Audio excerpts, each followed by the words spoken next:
Halo Sobat Anime, apa kabar hari ini? Di video kali ini, aku mau ajak kalian buat duduk santai dan menikmati satu kisah yang luar biasa. Kita bakal bahas alur cerita Tensura.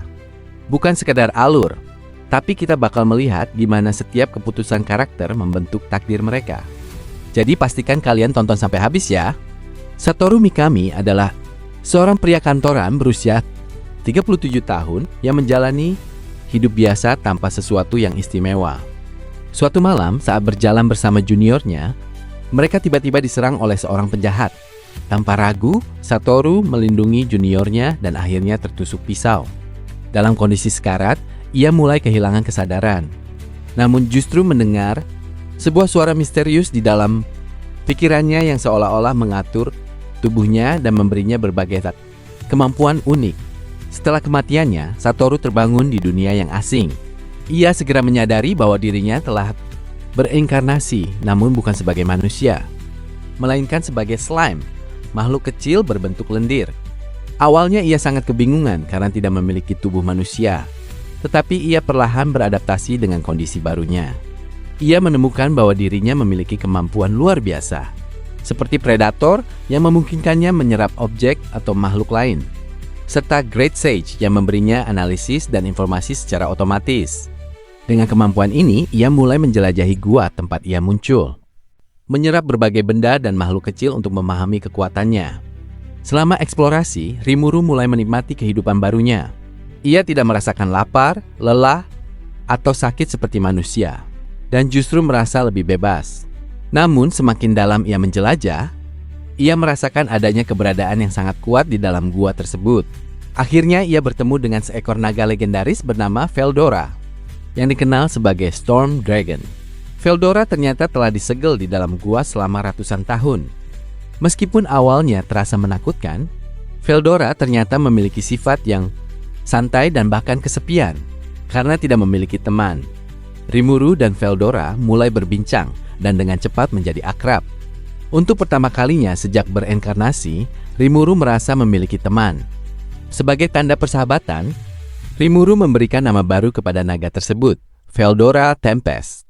Sebagai balasan, Rimuru juga menerima nama Rimuru Tempest yang memperkuat hubungan mereka.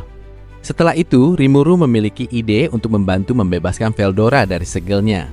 Ia menggunakan kemampuan predator untuk menyerap Veldora ke dalam tubuhnya, dengan tujuan menganalisis dan menghancurkan segel tersebut dari dalam. Meskipun beresiko, rencana itu berhasil, dan Veldora kini berada di dalam Rimuru sambil menunggu pembebasan. Dengan tujuan baru dan kekuatannya semakin besar, Rimuru akhirnya meninggalkan gua.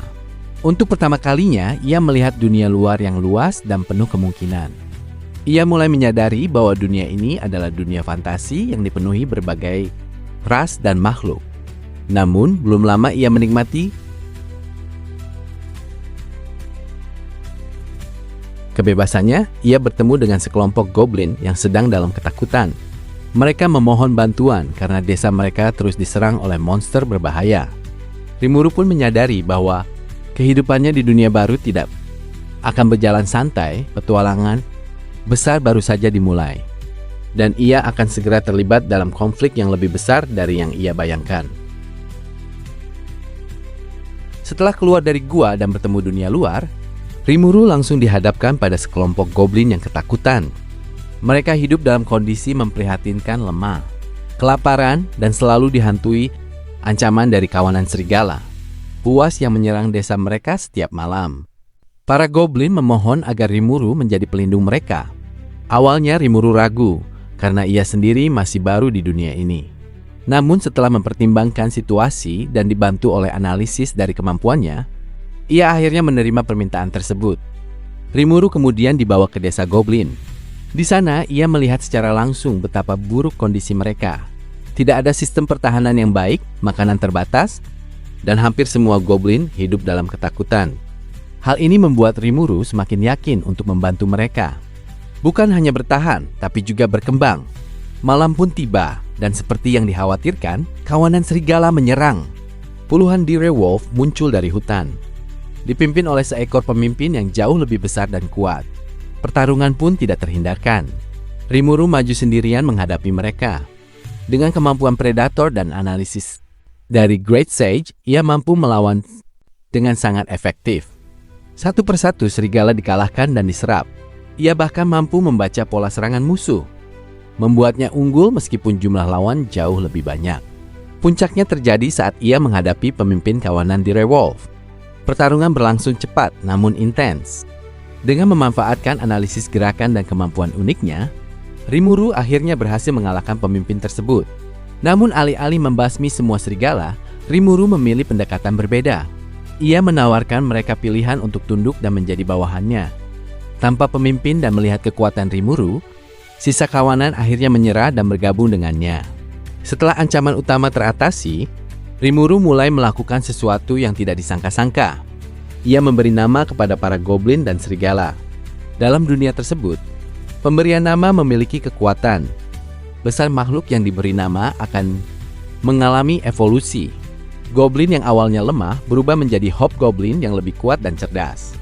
Sementara para serigala berevolusi menjadi makhluk yang lebih cerdas, besar dan lebih terorganisir, dengan pemimpin baru bernama Rangga.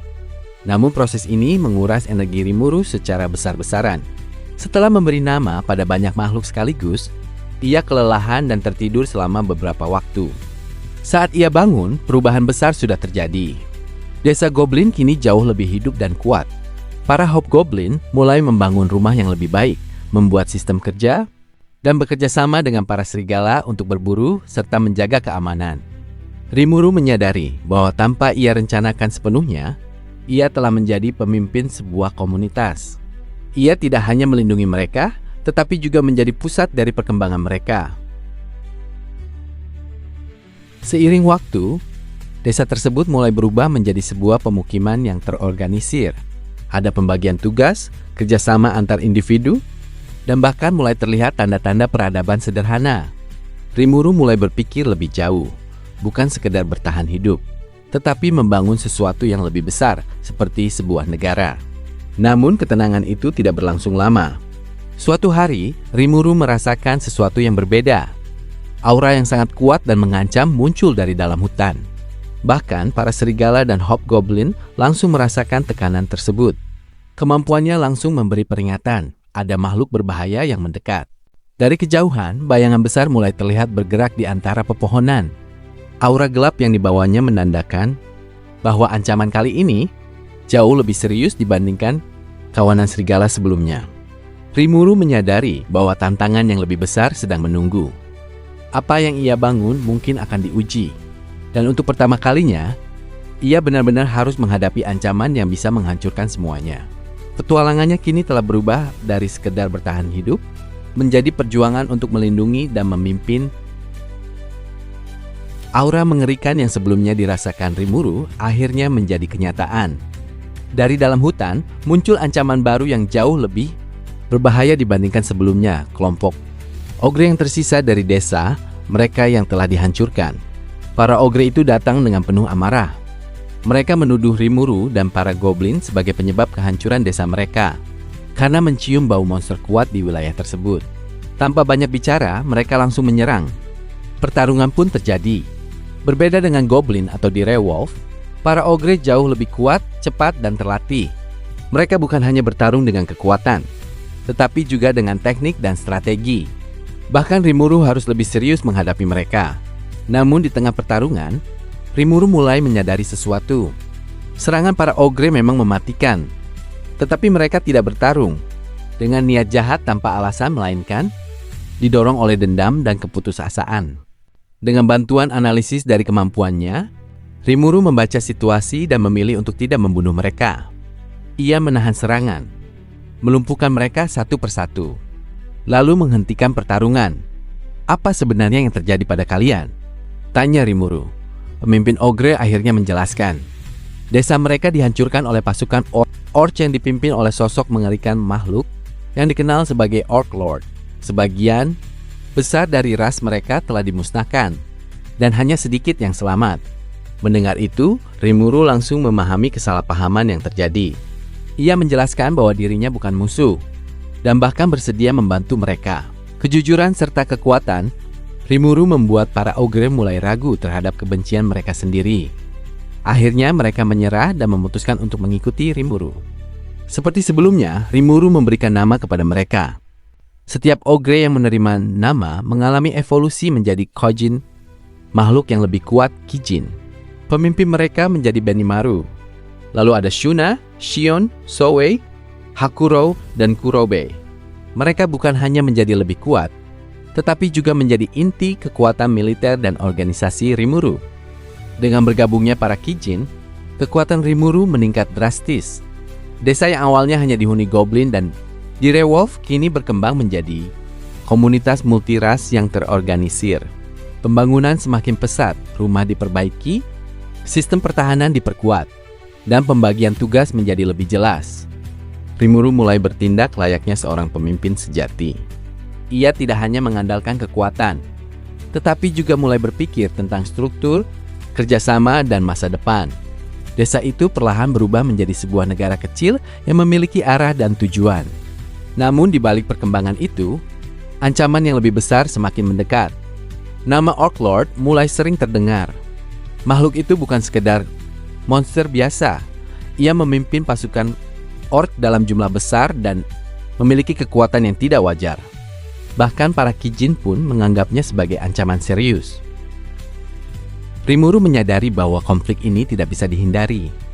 Jika Orc Lord terus bergerak, bukan hanya desa kecil lain yang akan hancur, tetapi seluruh wilayah hutan bisa jatuh ke dalam kekacauan. Dengan tekad baru, Rimuru memutuskan untuk menghadapi ancaman tersebut. Ia mulai mengumpulkan informasi, mempersiapkan pasukan, dan menyusun strategi.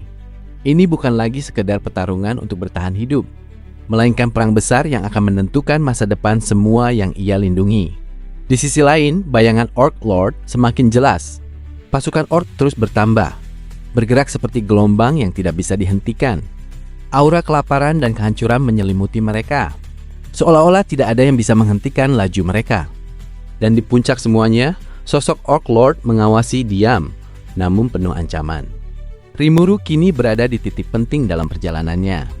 Dari seorang manusia biasa menjadi slime, lalu pemimpin sebuah komunitas, kini ia harus menghadapi ancaman besar yang akan menguji kekuatan, kecerdasan, dan tekadnya. Pertarungan besar sudah di depan mata.